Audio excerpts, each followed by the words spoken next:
A seleção brasileira está classificada para as oitavas de final da Copa do Mundo. O Brasil venceu o Japão por 2-1 de virada e conseguiu nos acréscimos a sua classificação. Nós vamos comentar sobre este jogo aqui neste vídeo. Se você não for inscrito, já se inscreva neste canal. Eu sou o Luiz Fernando e criei aqui este canal para você sempre se manter informado sobre o que estiver acontecendo por aí no mundo da bola. O assunto de hoje, seleção brasileira. O Brasil venceu o Japão, mas foi muito mais difícil do que nós esperávamos, né? A seleção brasileira encontrou dificuldade desde o primeiro minuto para entrar na defesa do Japão. O Japão que se defendia num 5-4-1.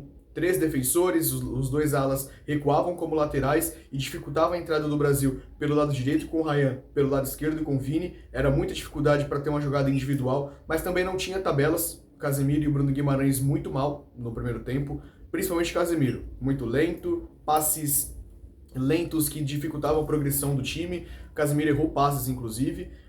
A seleção brasileira estava muito com posse de bola, mas com pouca inspiração, poucas ideias de jogo.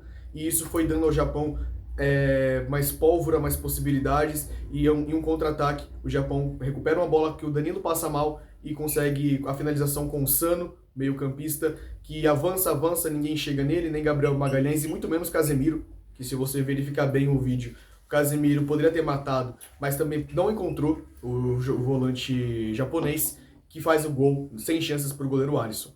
Depois disso, a seleção brasileira toma um golpe duro, tem dificuldades para reagir dentro da partida e começa a tocar mais a bola, e o Japão se defendendo e fechado, com linha de 5, impedindo essa entrada da seleção que não tinha inspiração.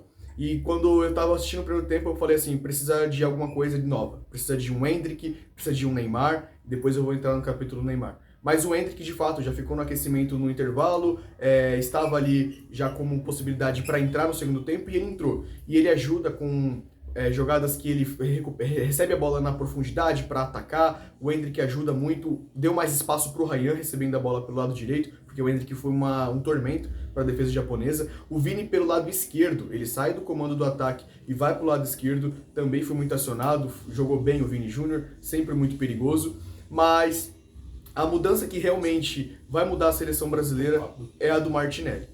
Martinelli, meio-campista, atacante da seleção brasileira, entrou como meio-campista, fazendo a do Matheus Cunha. Ele se movimentou muito, gerou dúvidas na defesa do Japão. Se marcava o Martinelli fora da área, se esperava ele na referência. Quem ficou muito lá foi o Endrick. Vini Júnior de um lado, o Ryan do outro. O Ryan muito acionado, fez cruzamentos. O Casemiro teve uma na pequena área que ele cabeceia e a bola milagrosamente não entra, com defensores do Japão tendo que tirar, salvar na linha do gol. E depois um cruzamento do Gabriel Magalhães, que o Casemiro consegue finalizar para o gol e é o empate da seleção brasileira. Aí a gente consegue perceber que o Brasil, no começo do segundo tempo, com 10 minutos, já estava pressionando muito o Japão. O erro da seleção japonesa foi se recuar muito. A seleção japonesa estava marcando um bloco muito baixo, permitia os zagueiros do Brasil o tempo todo avançarem, com muito espaço para construir, e os zagueiros da seleção brasileira têm muito bom passe. E nessas possibilidades, o Gabriel Magalhães consegue avançar, consegue fazer o cruzamento para a finalização do Casemiro para empatar o jogo. E a seleção japonesa ofereceu pouco no segundo tempo, alguns contra-ataques, mas estava muito mais preocupada em segurar a pressão do Brasil e conseguiu segurar o ímpeto do Brasil depois do primeiro gol. E eu abro aqui o capítulo para falar sobre o Neymar. O Ancelotti tinha falado que o Neymar tinha condição de jogar mais que 15 minutos, e eu realmente esperava, e acho que toda a torcida brasileira esperava que o Neymar tivesse minutos contra o Japão. Ele já voltou no último jogo contra a Escócia, foi aplaudido e jogou alguns minutos e correu e deu piques, e agora não joga nenhum minuto contra o Japão. O Brasil indo agora para umas oitavas de final de Copa do Mundo, sem que o seu jogador principal, Neymar, tenha tido pelo menos a oportunidade de entrar em campo. Eu achei no mínimo estranho o porquê que o Neymar não entrou. Tudo bem que o Martinelli fez o gol, nós vamos falar sobre o Martinelli.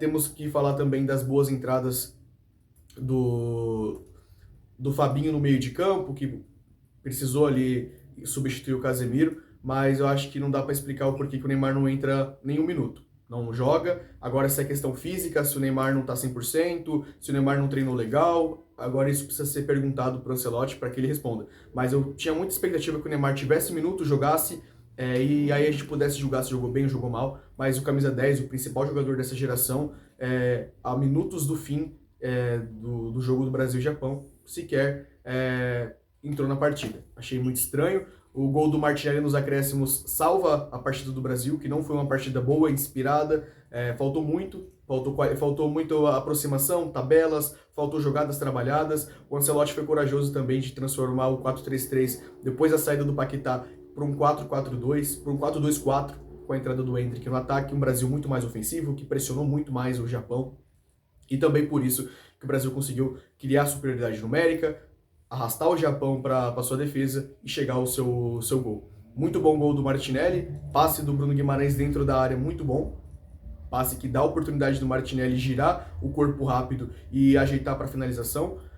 Feliz a finalização do Martinelli também, que justificou sua entrada, foi muito bem, e por ele o Brasil consegue um gol importantíssimo, que é o gol da classificação para as oitavas de final. O Brasil tem muito melhor resultado do que merecia, o jogo estava caminhando para a prorrogação, o Japão estava muito feliz, muito satisfeito de estar levando a partida para a prorrogação, e Martinelli consegue, também com a assistência da seleção brasileira, consegue o gol. O Brasil está classificado, agora espera o adversário que vai vir de Costa do Marfim e Noruega, mas o pior já passou. O Brasil está classificado com muita dificuldade, com muitos sinais de alerta ligado para a seleção brasileira, para corrigir para o próximo jogo. E aí, o que você achou de Brasil 2, Japão? Coloque aqui nos comentários. Até o nosso próximo vídeo. Fui!